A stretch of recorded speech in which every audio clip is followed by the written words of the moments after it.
Hey guys, it's Kevin for The Walking Dead, Season 7, Episode 10, New Best Friends. Now I was definitely looking forward to this episode. I really did enjoy last week's mid-season premiere, and going into this episode, I really didn't know where we were going to go. You know, we left off with that new group and everything, and everyone thought, oh, that was Tara's group that we encountered, but it turned out that really was not the case, what was going on there. But let's just get into this episode. We found a lot more going on with Carol in this episode. This was definitely a big episode for Daryl. It might be Daryl's biggest episode of the season, which I really did love. But let's just get into this episode because I definitely do want to talk about it. And I really do love that all of these, factions that we've seen scattered throughout the season are really starting to come together. It really just feels like we're coming full circle. But we start up and we see Morgan, Ezekiel, Jerry, Benjamin, Richard, and the woman from the kingdom. They stand waiting for the saviors, and the woman uses a bow to put an arrow through a zombie's head. She says her sister had the walker's dress, and the saviors arrive and check the delivery to make sure it's up to par. And Gavin, who is the savior, says the drop looks light at first.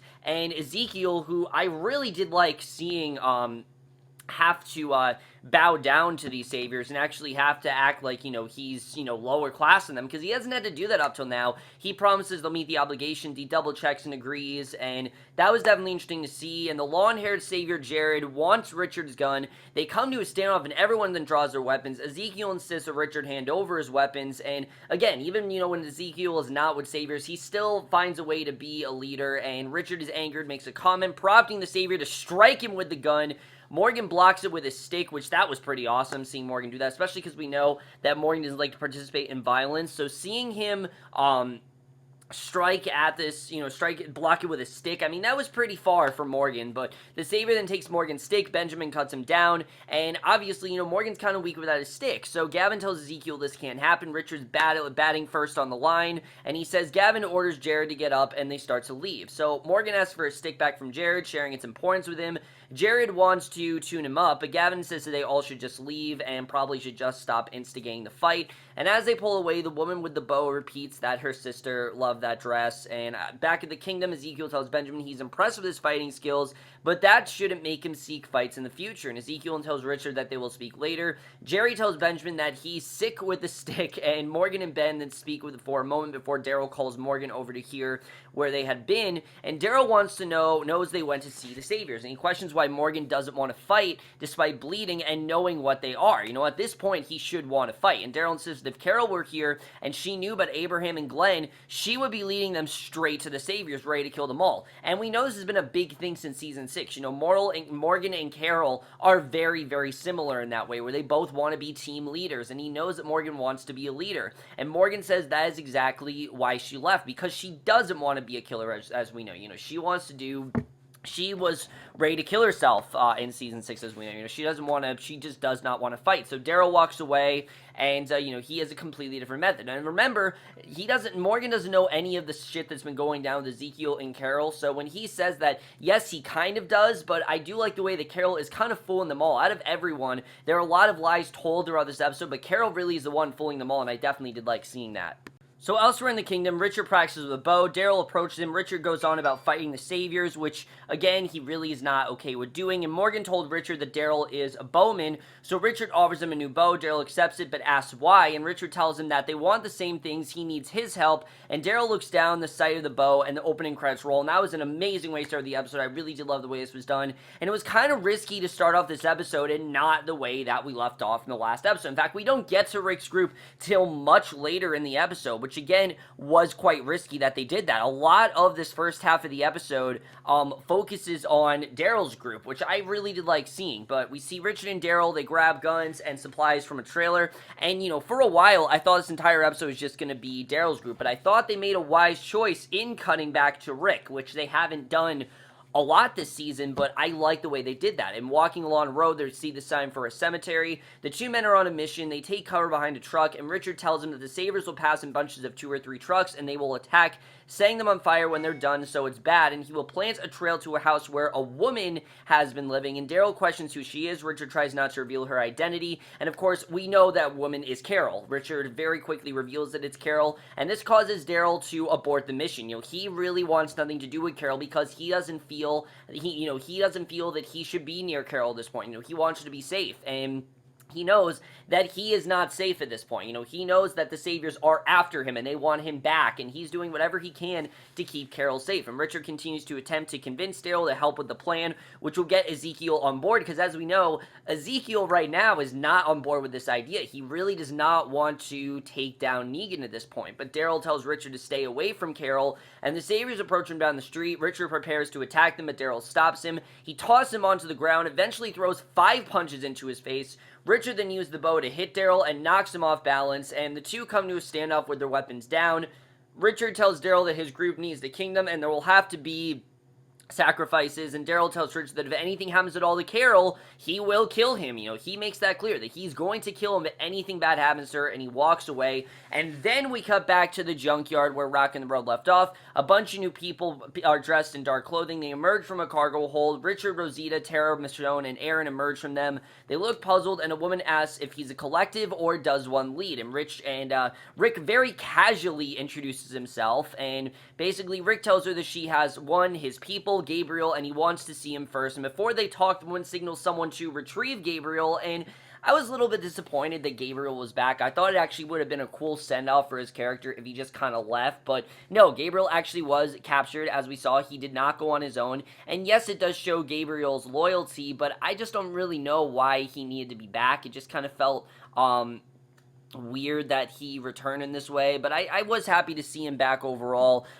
He shows up wearing a white tank top, looking afraid, and the woman explains they took the supplies from the boat and the rest of Alexandria's supplies. So clearly this group is basically just as bad as the Saviors, and Rick tells her that everything they have belongs to the Saviors, and if these people kill them, the Saviors will come looking for them.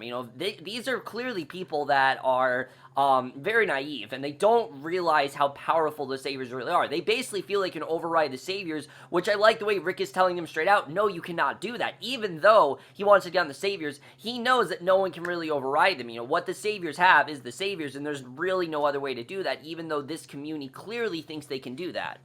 So Rick then makes it clear to her that they kill them or they own them, but there is a way out for them to join them. And I love the way that Rick makes this recruitment effort. Even a group that he's never seen before, if he can get the numbers, he will do whatever he can to get them to join the group. And I love the way he did that. The woman denies Rick's request with a grin. They start to take down Rick's group until Gabriel holds one of the garbage pail kids hostage with a knife. The leader orders Gabriel away from Tamale to Meal, but Gabriel explains that the Saviors have everything they're looking for. The leader calls her people off, then Gabriel is away from Tamil, and he abides and drops his knife, and basically, Gabriel says, if you can join us and they beat them together, they can have much of what's theirs. Fighting with them, they'll be rewarded more than they can imagine. So the leader wants something new. Gabriel tells her that Rick can do anything, and Rick then found Gabriel and showed him as much, and they're willing to show them what they can do. Remember, Gabriel was an outsider. He was this priest who went to Rick, and he never really intended to stay with Rick's group as long as he did, but Rick has given him a home, he's given him this voice, and he really has given him the proper shelter, because he's given him freedom, which is something the Saviors haven't, and that's something that Rick will give this group. And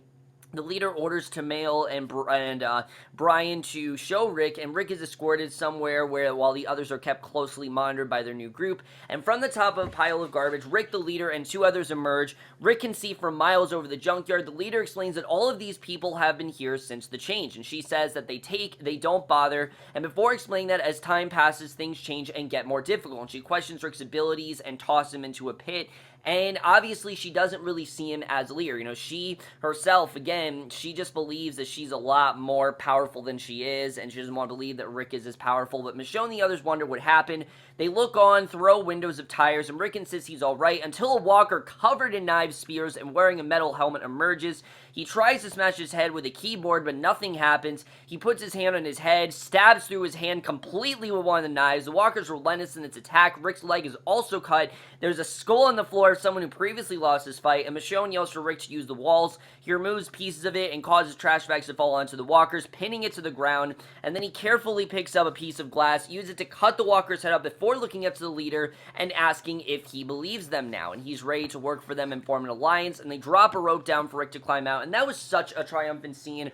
I know a lot of people say that they're tired of seeing Rick killing walkers, but they're still finding cool ways to do it. They're still finding really interesting ways for Rick to kill him. What I love is that this does show that Rick isn't invincible. He wasn't at first able to take down this walker. He tried to do it with just the simple, touch of a keyboard, and it didn't work. We saw very quickly that this did not work at all, so he needed to go to more extreme measures, and this finally gets the woman to realize that he is very powerful, and that he is definitely strong enough to lead this group, and I love the way he was able to prove that to them. I love the way that Rick is getting more confident, and through that confidence, the show is elevating through it, and I like the way he was able to appeal to this group here. So Rick then makes it to the top of the garbage pile. After carefully using his severely injured hand, the leader tells him guns a lot. The woman asks if he thinks they're going to win. He insists that they will, that there's no possible way, especially with the big group that he has. There's no way they can't win, and they begin negotiating. She wants half of the jars they took and the guns, and at this point, even if Rick doesn't necessarily agree, he's just going to, because again, it just gives him more numbers to take down Negan. So he's going to shake hands with his bloody hand, but she goes for the other. The woman reveals that she waited for someone to get the supplies off the boat where Aaron and Rick found guns. Rick wants to know what they were going to do with Gabriel, but she dodges answering, and Rick asks her name, and the woman responds, Jadis. And the Garbage Pail Kids leave, and Rick reunites with his group, telling him that they have a deal, and Ezekiel and his men then arrive at Carol's house. She tells him that he was supposed to leave her alone, and quickly heads inside, and before she can close the door, Jerry's eager to deliver some cobbler to her. She accepts and sends them on their way. So moments later, she sits on her couch, she's reading a book, until there's a knock on her door, and she opens it up, and she's shocked that it's Daryl. They embrace each other. Daryl looks hurt, and basically, Morgan said that, she said Jesus took them to the kingdom. Morgan said that they had just left, and basically, he was out there, he saw her, and Daryl said, why did he go? And I thought that was definitely interesting to see. So then Daryl asks Carol why she left, and Carol just says that she had to, and yeah, she means that she had to. Not because someone forced her to, but basically because she herself felt she had to. She couldn't possibly be with them anymore. She had to leave, and things are kind of rough between Daryl and Carol. There are a lot of secrets that came from each other, and we'll get into that. But back at the junkyard, Gabriel explains that how he ended up here. He was kidnapped, he was beginning to lose faith, but then Rick saw him and nodded, and his search for Gabriel restored his faith. And I like that we found out that Gabriel was losing the one thing that he's held on to this entire show. He was starting to lose, and Gabriel said that they will set things right, but things are going to get very hard before that time. They have to hold on. He asked what made Rick smile and why he was so confident, and Rick said that someone showed him that enemies can in fact become friends, and that was definitely a cheesy line. I will definitely say that there were a couple cheesy lines in this episode, but Rick's right. I mean, we've seen so many enemies become friends. Now, I can't really say that for Sasha and Rosita, or for Rosita and anyone. Rosita, for some reason, is just being very stubborn. She wants to go search for weapons immediately. Aaron and Tara are not on board with it. Prom Rosita say that she will go out on her own, and Tara wants everyone to stick together, and if Rosita actually thinks she's gonna go on her own and survive, I mean, she's an idiot, really. She is an idiot to think that, and I heard in the comics, a lot of people think Rosita's gonna be the next one to die, and I highly think we're going in that direction. I mean, especially with the amount of anxiousness that Rosita's been having lately. Rosita's really been pissing me off, I have to say, as of these two episodes, and this is no exception. I think that she's become ostensibly annoying, and Tara wants everyone to stick together, insisting that they're not looking for a fight now, but getting ready for one. A few more remaining Garbage Pail Kids remind the group that they need their guns soon, and they mean it. You know, they're not gonna go, they're not gonna join them unless they give them their guns. So Rick's group packs a car. Tara doesn't tell Rick about Oceanside, and Rick then grabs a wire-made cat and hands it to Michonne before they leave, because as we know, this is what remains of the Oceanside community, which I think it's interesting that Tara did not tell Rick about that. So then we get this scene where Carol sits by the fire and talks with Daryl, explaining himself and saying that she couldn't lose him or kill anyone. She says if they hurt any of their people, she will go after them. And she asks if the Saviors did. If the Saviors came, and Rick tells her that, and Daryl tells her they did. And then we get to this part where she asks if anyone got hurt, and Daryl's reluctant to answer. He doesn't want to make her have any other thoughts, I think. I think he wants to keep her as safe as possible, and he ultimately lies, telling her that no one got hurt, which obviously isn't true. But I think he doesn't want her to react in an irrational way, to the deaths of, what happened between, what ended up happening between Abraham and Glenn. He doesn't want to act irrationally that because he knows she will, and he says they got them all, everyone's alright, Carol's relieved, and who knows what's going to happen when she finds out what happened to Abraham and Glenn. Things are going to be very bad between these two. He asks if they're going to eat, and they do, and after food he heads out, they hug, and he tells her to watch out for herself, and again, he left lying to her. I don't know why exactly he chose to do that. Again, I think it's because he didn't want her to freak out. But back in the kingdom, Daryl's sitting with the tiger, and Morgan says that he's good with her. Ezekiel will be impressed. And Daryl said he figures any guy as a pet tiger can't be that bad. Before revealing that he found Carol, and Morgan tells Daryl that he was only following Carol's instructions when he said she just went away. Daryl tells him they need the kingdom, but Morgan insists that it can't be him. Daryl tells him whatever he's holding on to is already gone. Morgan says they're the same because he also didn't tell Carol what happened, and Morgan says he's glad about that because obviously he knows how she'd react. And Shiva the tiger, the tiger, then embraces Daryl's hand before he heads out to prepare for the trip to the hilltop. And in the morning, he heads out to Hilltop, where I'm guessing he's going to try to make one last recruitment effort, and that is the way this episode ends. Really good stuff overall. Let's get into this episode and where I think we're going to go from here. So overall, guys, I definitely really did enjoy this episode, but what was interesting about this episode is that what a lot of people said about last week's episode, how the show wasn't slowing down, was actually the case this episode. This definitely was a bit slower. There was a lot going on, but it definitely was a bit slower. But I do like where we're headed here, where Rick, in his desperation's getting everyone he can. He's doing a good job of it, too. Like, it's not Rick, forcefully getting people to join. He's actually doing a very good job with persuading people to join, and they're actually, realizing why Rick is the one to be the leader. He wants to be the leader, and Rick wants to be the king, and he's doing a pretty good job of doing that. He's doing a good job of getting anyone he can, even someone like the Oceanside Community, who has animosity with Negan, as we know. They want to take down Negan because of what he's done to a lot of their community. They have a reason for taking him down, and I think that definitely that is a good reason why they're going to ally with Rick, so I'm looking forward to seeing what's going to happen there. And the fact they think they can override Negan is insane, which obviously they can't do, so that's going to be interesting to see what happens there. As far as Daryl goes, I can understand why he didn't tell Carol the truth. Like, obviously, it's just a lot for her to bear. We know that she already acts very irrationally towards death, and I think he just doesn't want her to have more plummeted on her, so I think that's why he probably didn't tell her what was going on there. But hopefully he'll be able to get Ezekiel to join. I mean, I like seeing this episode that Ezekiel had to bow down to the saviors and not be as in control, because as we know, this is all an act. Ezekiel isn't actually a king. He's just doing this so that way it can seem like he has some hope, so he can give the group some hope that someone can be the leader. He's been appointed as the leader and he feels he has to be the leader, but as we know, he's not as confident as he seems. So I'm interested in seeing what's going to happen there. Carol is still hiding out, and I don't really know what's going on between her and Ezekiel, but I'm sure we're going to find out more as the season goes on. We'll have to see what ends up happening with that, because I think that's going to be very interesting. Rosita's gonna die, honestly. Rosita, the way that she is explaining herself and the things she keeps getting herself into, she's going to die. And at this point, I would just make it a mercy killing, because if Rosita ended up dying, I would not be upset. They're doing a really great job with making us wanting her to die. I don't know if they're trying to do that, but they're certainly doing a good job with succeeding in that, between her ridiculous fight with Sasha last week for no reason, and now this whole thing with Tara.